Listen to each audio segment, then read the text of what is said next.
ភូមិគូរវ័យយ៉ាងនេះគឺបងប្អូនកូនមួយទាំងអស់ហើយព្រមទាំងពងមួយទាំងអស់ដែលបានគិតរៀបចំស្រង់ទឹកដល់លោកយាយតាតំណាងជាពុកម្ដាយបងប្អូនកូនចៅទាំងអស់គ្នានៅក្នុងថ្ងៃនេះហើយខ្ញុំសូមអរគុណទៅដល់ដើម្បីជជូនដល់បងប្អូនទាំងអស់គ្នាតែចូលឆ្នាំថ្មីខ្លះឆ្នាំថ្មីថ្ងៃនេះក៏សូមបងប្អូនទាំងអស់គ្នានេះធ្វើដំណើរជាថ្ងៃយ៉ាងណានោះក៏សូមឲ្យបានសម្រេចដូចសេចក្តីបំណងផងប្រាថ្នាណាសូមអនុមោទនាទាំងអស់គ្នាទាំងអនុមោទនាសូមបានតបបានចម្រើនជោគជ័យគ្រាសូមខមាទោសបន្តិចឲ្យស្មានលាកូនសូមអង្កាយសូមអង្កាយហើយវន្ទា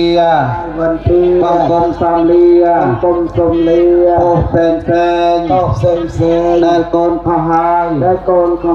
តាំងពីក្មេងកាយចិត្តវងវែងនឹងវាចា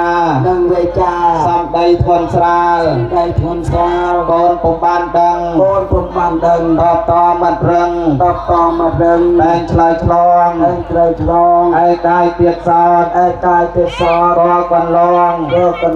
ផុសទងពុំសំអធិស្រ័យនៅពេលនោះកូនជាមនុស្សល្ងងចិនពេលទាំងស្រង់មានយល់អ្វីមិនស្គាល់គុណតោលោកបែអើគោរពតទៅអង្គវែងណាបពិតមេត្តានិងបៃតានឹកខ្លោចផ្សាពេកអំបាយតាំងពីកូនកើតមានរូបកាយលោកតែងខ្វល់ខ្វាយ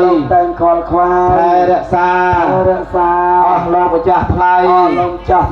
វិសេសលួនលោករងទុកធ្ងន់ពន់ពេកណាប្រោះលោកបីបាច់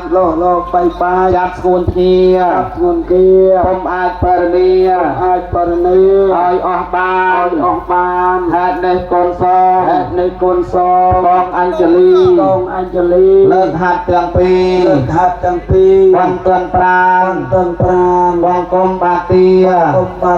ព្រះសេមសាល